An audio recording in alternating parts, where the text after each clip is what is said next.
राजस्थान के 6 लाख से ज्यादा ठेके पर लगे हुए कर्मचारी सैकड़ों की संख्या में जयपुर में शहीद स्मारक पर अपनी मांग मनवाने के लिए पहुंचे। उन्होंने कहा कि पूर्व मुख्यमंत्री अशोक गहलोत ने अपनी आखिरी बजट घोषणा में ठेका प्रथा को समाप्त किया था, लेकिन मुख्यमंत्री भजनलाल शर्मा उस ठेका प्रथा को समाप्त करते हुए नियम पर जल्द से जल्द नोटिफिकेशन जारी करे। ठेका कर्मियों का कहना है कि ठेका प्रथा को राजस्थान से हमेशा के लिए खत्म की जाए। लागू करो, हम हमारा हक मांगते हैं। राजधानी जयपुर के शहीद स्मारक पर हम यहाँ पर खड़े हैं ठेका प्रथा को बंद करने के लिए और RLSDC बोर्ड का नोटिफिकेशन जारी करने के लिए कुछ लोग यहाँ पर धरना प्रदर्शन दे रहे हैं। जानेंगे उनसे क्या पूरा माजरा है, सब क्या मामला है, पहले आप बताओ। RLSDC बोर्ड पूर्ववर्ती सरकार ने गठित किया था, जिसका काम ये रहेगा कि राजस्थान के अंदर जो दास्ता चल रही है, यानी कि जिसको हम ठेका प्रथा कहते हैं, वो पूर्ण रूप से खत्म हो जाए। इसके यहाँ नोटिफिकेशन वो जारी नहीं कर पाए, उससे पहले आचार संहिता लग गई।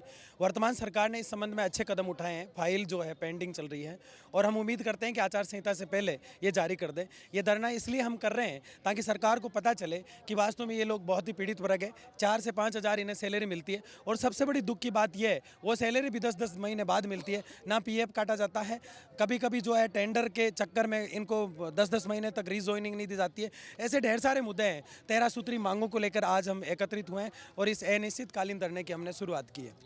कुछ और लोग भी उनसे भी बात करेंगे।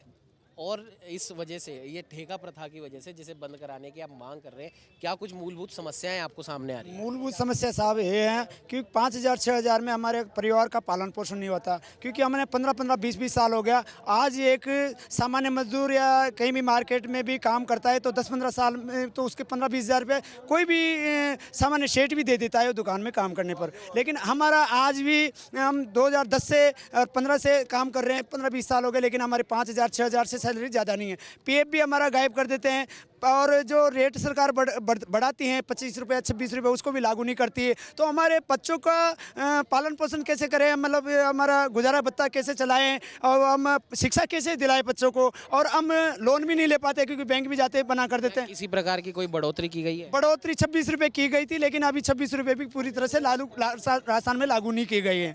और जैसे मान लो कोई बीमार हो जाते हैं तो उसके लिए कोई चिरंजीवी पॉलिसी योजना वो लागू किसी भी विभाग में स्पष्ट रूप से लागू नहीं करा जाता है ताकि उनको सुविधा मिले, अस्पताल में इलाज करा सके। क्योंकि हमने कोरोना काल में भी, हमारे नगर विकास न्यास कोटा में हमने कोरोना काल में कई बार काम किया, बिल बनाने का, रिवर फंड का काम चला, लेकिन सब लड़कों को हमारे चिरंजीवी पॉलिसी आज तक भी नहीं हो पाई थी।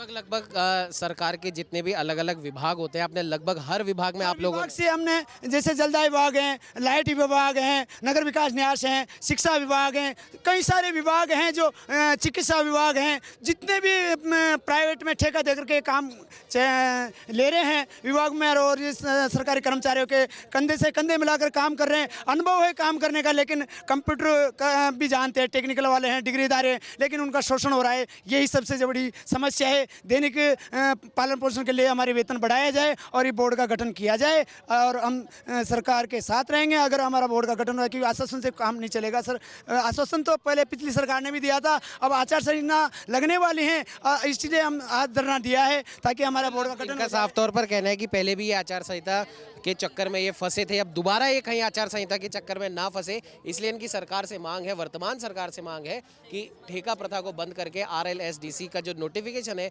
उसे जल्द से जल्द जारी करे। कुछ महिला शक्ति भी हमारे साथ मौजूद है।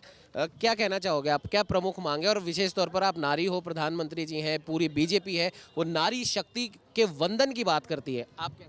हमारा यही कहना है कि जैसे यहाँ पे सरकारी कर्मचारी में सब लोग लगे हुए हैं, सबको समान क्या नाम से डिग्रीधारी, हम सब भी डिग्री वाले हैं, सब है नहीं कि हम लोग ऐसे ही हैं, लेकिन समान कार्य के समान वेतन हमको भी मिलना चाहिए। जो टाइम उनको मिलता है वही टाइम हम भी देते हैं, तो क्यों हमारा शोषण किया जाता है? उनकी 10 गुना ज़्यादा है, हम 10 गुना से कम है, ऐसा क्यों? भाई हम लोग क्या काम नहीं करते हैं?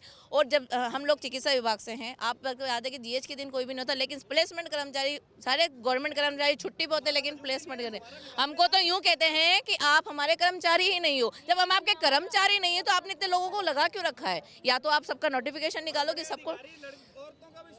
सबका शोषण करते हैं और कह देते हैं, और कई बार तो कहते हैं अपने अपने घर के काम और करवाते हैं लोगों से। इनको बेचारों को, भाइयों को घर घर बुला बुला के कहते हैं कि हमारे घर के काम भी करके जाओ और वहाँ जाके मत बोलना। ऐसा क्यों कहते हैं?